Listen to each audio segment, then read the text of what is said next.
Terima kasih Anda masih bersama kami di Sindo Prime dan kita masih berbincang-bincang dengan Ketua PBNU Bidang Media, IT dan Advokasi, Syafiq Ali, dan kemudian aktivis pro perdamaian Monique Rikers dan juga aktivis NU Islah Bahrawi. Saya ke Pak Syafiq. Pak Syafiq, itu kalau Anda lihat, kita tahu juga bahwa Pak JK itu juga pergi ketemu dengan Hamas, ya, ketemu dengan Haniyeh. Nah, mana menurut Anda yang kemudian, apakah memang pertemuan ini juga akan menolong ke sana begitu? Artinya ke arah bahwa perdamaian, kalau dibandingkan dengan apa yang dilakukan oleh kelima tokoh NU. Boleh di-unmute, Pak Syafiq? Pak Syafiq? Masih di mute itu ya, boleh di unmute ya? Ya, pada dasarnya upaya-upaya yang dilakukan oleh tokoh-tokoh yang memang punya leverage yang politik yang memadai tentu akan bisa memberi sumbangan pada upaya terciptanya perdamaian seperti yang dilakukan oleh Pak JK. Kami selalu itu Gus Yahya di PBNU juga menerima kunjungan Dubes Palestina untuk membicarakan juga hal-hal yang apa yang bisa dilakukan untuk mengakhiri perang dan konflik kekerasan ini, karena korbannya sudah terlalu banyak gitu loh. Tapi seberapa besar peran Pak JK saat ini kalau memang Anda bisa lihat? Saya tidak tahu persis, tapi bahwa Pak JK orang yang menjabat wakil presiden, pernah menjabat wakil presiden, dan dia juga networknya di dunia Islam juga lumayan luas, sehingga saya kira beliau beliau juga ketua Palang Merah Indonesia, ya, ketua Palang Merah Indonesia dan juga Dewan Masjid kalau tidak salah. Sehingga dengan posisi itu Pak JK saya kira punya leverage yang cukup untuk bisa berbicara kepada sejumlah pihak yang dianggap bisa membantu upaya perdamaian ini. Baik, kalau ke Bung Islah ya, bagaimana Bung Islah Anda melihat apakah justru peran Pak JK nanti akan bisa lebih efektif untuk menolong membantu adanya perdamaian? Kalau kita lihat memang dari pernyataan bahkan diinformasikan itu meminta untuk Fatah, ya kan, untuk bersatu dengan Hamas begitu, tapi bukan berarti kemudian perangnya berhenti dengan Israel. Ya, saya kira begini ya, kedatangan Pak Yusuf Kalla ketemu dengan Hamas, dengan Ismail Haniyeh itu, saya kira sepanjang dia bisa menyuarakan kedamaian, upaya-upaya untuk menghentikan perang dan sebagainya, saya kira positif-positif saja. Tapi saya terus terang, saya ingin menanggapi tadi Mbak Monique ya, bahwa sangat tidak fair kalau hanya aksi terorisme itu hanya dilekatkan kepada Hamas gitu ya. Sementara ketika Israel melakukan pembantaian di berbagai tempat di wilayah Palestina, termasuk di kamp pengungsian Khan Yunis misalnya, dibilang bahwa ini adalah dalam konteks perang gitu. Bagaimanapun menurut saya tidak fair juga kalau kita melekatkan terorisme itu terhadap bangsa tertentu atau apalagi agama tertentu. Bahwa terrorism has no religion, itu jelas. Bahwa kalau kemudian Israel memiliki metode lex talionis gitu ya, mata dibayar mata, itu memang sudah terjadi berkali-kali. Dan ini adalah aksi-aksi pencideraan humanisme yang sangat fatal menurut saya. Apapun yang dilakukan Hamas, apapun yang dilakukan Israel, upaya-upaya menciderai kemanusiaan ini kan secara universal memang tidak boleh terjadi. Nah, artinya dukung-mendukung dalam konteks ini tidak ada yang harus mempertemukan kita terhadap head to head bahwa ini adalah pro Israel atau ini adalah pro Palestina. Yang jelas kita harus berada di tengah, bahwa kita harus melawan aksi-aksi dehumanisme siapapun pelakunya, apapun agamanya, apapun bangsanya. Nah, ini yang harus kita pertegas. Dan konyolnya lagi ketika saya baca ya, bahwa ternyata kedatangan 5 tokoh muda NU ini katanya supaya mendapatkan informasi yang berimbang, supaya media-media di Indonesia ini kan tidak berimbang katanya, sehingga dia datang ke Israel untuk membaca media-media yang versinya mereka gitu. Come on. Ini membuat saya konyol. Emang Haaretz nggak bisa dibuka di sini gitu. Baik, apa salahnya dari yang itu, Bung Islah? Ya, artinya media-media Israel juga saya banyak kok saya baca. Haaretz juga sering saya baca versinya mereka. Dari situ kita bisa membuat perimbangan bahwa aksi-aksi humanisme itu kita tidak melihat keberpihakan. apapun bentuknya, apapun bentuk pencideraan humanisme itu, kemanusiaan itu, tidak bisa dibenarkan dilakukan oleh siapapun sekali lagi. Nah ini artinya ya buat saya pribadi ya, kedatangan mereka ini sudahlah, hal-hal yang tidak populer ini tidak perlu argumentasi yang seolah-olah ini retorika untuk membela diri. Ini bukan keputusan yang populer, apalagi atribusi NU masih melekat kepada mereka. Saya terus terang saya tidak setuju sama sekali. Kalaupun misalnya ada pertemuan-pertemuan di belakang pintu, pertemuan-pertemuan setengah kamar dengan mereka, ya silahkan aja, tidak perlu dipamer-pamerkan di medsos, jalan-jalan gratis saja kok dipamerkan gitu loh. Oke, baik. Pak Safik, tapi mau tanya, tadi kan dikatakan ini ada atributnya NU yang melekat terus, tapi memang apakah mereka memiliki jabatan yang signifikan begitu di PBNU? Dari kelimanya tidak ada yang menduduki jabatan atau pengurus harian, tidak ada. Tetapi ada beberapa yang pengurus badan otonom. Ya, jadi NU itu kan ada badan otonomnya, ada Muslimat, ada Fatayat, ada Ansor, ada Ibnu IPBNU, ya, ada Pagar Nusa gitu. Jadi sebagian itu pengurus badan otonom, tapi sebagian juga tidak.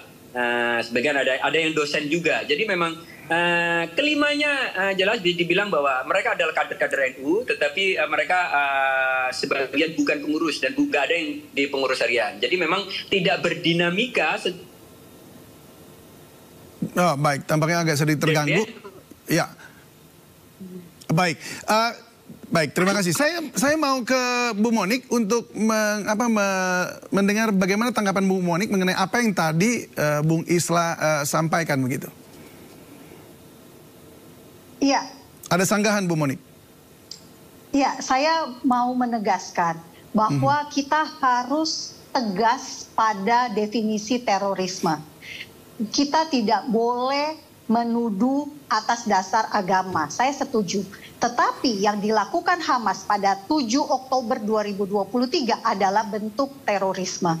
Suka tidak suka, kita harus satu pikiran dulu tentang definisi terorisme. Apa yang terjadi pada 7 Oktober itulah yang menyebabkan Israel masuk ke Gaza.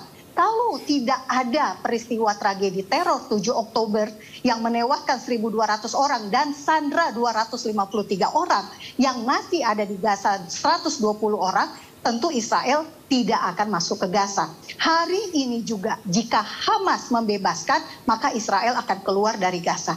Nah, mungkin satu hal yang paling penting buat kita ya Bapak Ibu, saya kira itu Safik, keyakinan ya. Pak Safik, kita punya definisi terorisme Pak. Jadi kita harus mengikuti standar definisi terorisme itu. Nah, yang perlu kita satukan juga pendapat, pemahaman kita, Bapak-bapak, Pak Safik, Pak Islah, Bapak-bapak mengkritik kepergian orang-orang NU ke Israel bertemu dengan presiden. Tetapi Bapak-bapak tidak mengkritik JK yang pergi bertemu dengan pemimpin Hamas. Padahal Hamaslah yang saat ini menawan 120 orang. Baik, silakan Pak Safik. Kita harus adil dari pikiran. Kita harus adil melihat situasi. Bu Monik, kita biarkan Pak Safik untuk menjawab dulu. Silakan Pak Safik. Ya, baik, terima kasih. Tadi sudah saya sitir bahwa leverage politiknya berbeda.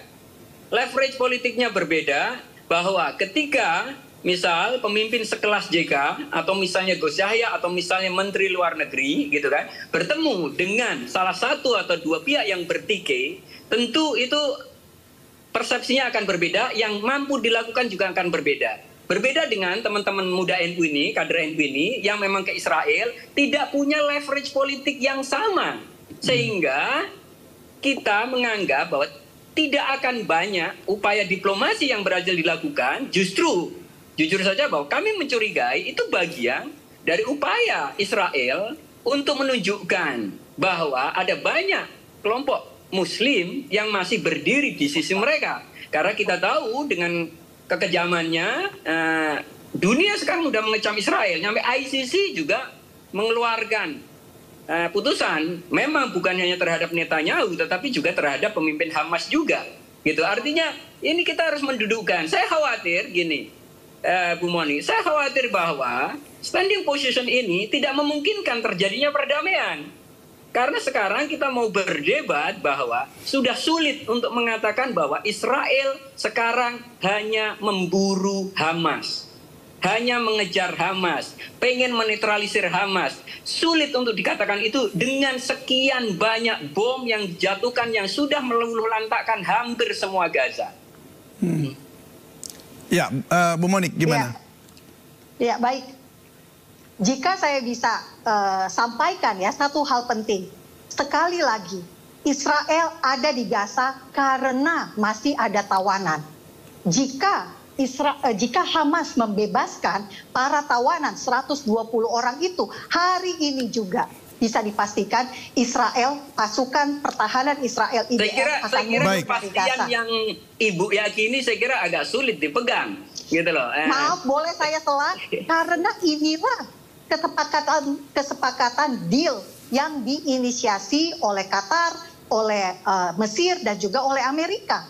Tujuannya apa? Membebaskan sandera. Itu aja. Jadi kayak lingkaran setan. Mau yang mana duluan? Hamas maunya berhenti perang. Lah, Israel menanyakan bagaimana caranya berhenti perang kalau tawanan 120 orang masih ada di Gaza. Karena nanti gini Bu, jadi ini penting karena saya tekankan. Ini posisi kita, saya masih percaya Bu Monik berdiri di atas posisi setuju perdamaian, ya, dua negara berdaulat. Tentu saja saya setuju kalau kita jauhkan, kalau argumen tadi kita bawa nanti, bisa dibilang bahwa Gaza itu udah kayak penjara besar. Mereka tidak merdeka, keluar masuk, mereka ini. Jadi penjajahannya tidak berhenti. Jadi kalau Bu Monik berhenti di kasus 7 Oktober, kemudian ditarik lagi ke belakang, nah itu juga nggak akan kelar-kelar. Nah, jadi saya kira bahwa standing posisinya nggak bisa di situ. Bahwa saya kira jelas bahwa banyak dunia Islam, tokoh-tokoh Islam juga mengecam apa yang terjadi 7 Oktober karena korbannya warga sipil. Tetapi juga bahwa apa yang sudah dilakukan Israel yang jelas-jelas menurut publik internasional itu begitu melampaui batas. Boleh saya tambahkan hal terakhir? Israel sudah keluar dari Gaza tahun 2005, 17 Agustus 2005. Jadi Israel sudah tidak berkuasa atas Gaza. Tetapi praktis wilayah kalau kita melihat ya batas laut dan segala macam, warga Gaza tidak punya kemerdekaan sebagaimana negara merdeka. Kalau kita tanya misalnya dunia Islam nih, kita berdebat, apakah memungkinkan dunia Islam membangun bandara internasional di Gaza misalnya begitu? Apakah Israel bersedia? Saya tidak yakin Israel. Baik, tampaknya juga terganggu lagi. Saya ke Pak Syafiq. Ini dunia harus dibuka sehingga jembatan itu terbangun. Banyak sekali yang harus dilakukan dan harus sama-sama mendesak. Artinya misal begini, kalau pihak-pihak yang punya hubungan dengan otoritas Palestina atau otoritas Hamas itu juga mendesak mereka, sama kayak Bu Monik yang mungkin merasa punya relasi dengan pemerintah Israel, harus mendesak juga pemerintah Israel. Baik, Pak Syafiq, Bu Monik, tampaknya saya harus potong dulu sejenak ini. NU selalu menjaga posisi berhubungan dengan otoritas resmi Palestina yang saat ini memang belum bersatu dengan Hamas. Pak Syafiq, saya mau ke Bung Islah ya.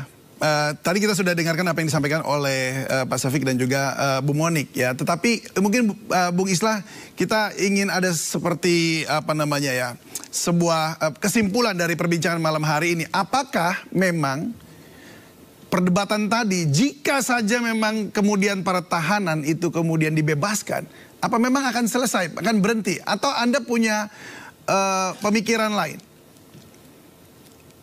Saya kira kalau kita melihat Israel ya, Israel itu begini loh, metodenya sama seperti kurang lebih seperti ini. Sama seperti cara berpikirnya terorisme. Makanya saya ke Mbak Monik tadi, kami punya definisi sendiri soal terorisme. Terorisme ini bagi Israel itu adalah milik orang lain. Dan kebenaran itu hanya milik dia ketika dia melakukan pembantaian kepada masyarakat sipil lain, itu dianggap bahwa ini adalah situasi perang gitu. Ini kan yang dimiliki Israel selama berpuluh-puluh tahun ya memang seperti itu. Nah, artinya apa? Kebenaran-kebenaran, klaim-klaim kebenaran itu selalu berada di pihak Israel menurut Israel. Nah, definisi terorisme itu oke, sepakat kita misalnya aksi dari Hamas ini ketika melakukan pembantaian rakyat sipil ke Israel itu adalah aksi teror.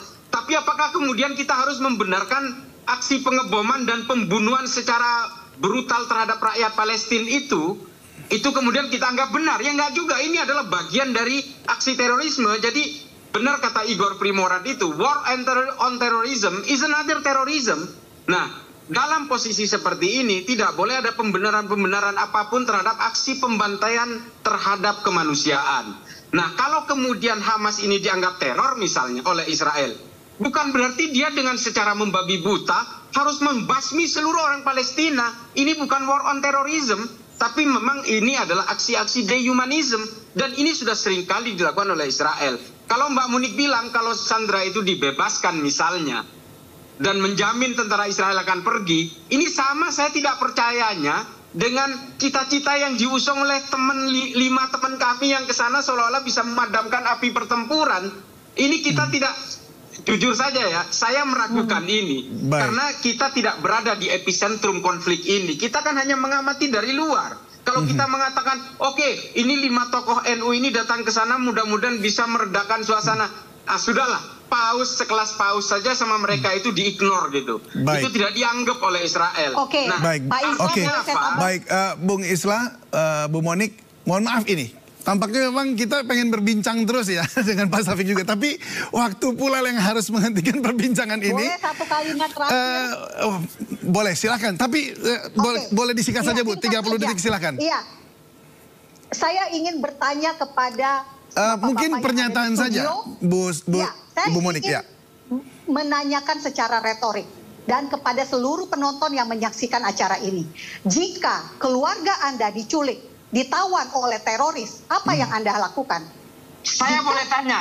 Oke, silakan bagaimana dijawab. kalau anak Anda dibantai oleh Israel di kamp pengungsian. Bagaimana perasaan Anda? Keluarga Baik. Anda dibantai. Anda kehilangan suami, kehilangan anak karena aksi pengeboman yang membabi buta. Saya tanya kepada Anda. Baik, saya kira kita akhiri di pertanyaan itu. Jadi ini akan menjadi jawaban dari masing-masing juga penonton yang ada di rumah supaya kita sama-sama bisa renungkan lalu kemudian apa solusinya yang terbaik. Baik, terima kasih Bung Islah, terima kasih Bu Monik, terima kasih juga Pak Syafiq. Selamat Oke, malam. sama-sama. Kita tunggu Selamat update malam. selanjutnya juga dari Pak Syafiq yang akan melakukan pemeriksaan juga nanti. Terima kasih, selamat malam. Pemirsa, revisi undang-undang tentang Dewan Watim Pres menjadi Dewan Pertimbangan Agung menuai pro dan kontra. Apakah akan jadi pelabuhan Presiden Jokowi usai menjabat? Diskusinya akan kami hadirkan usai jeda. Tetaplah bersama kami di Sindo Prime.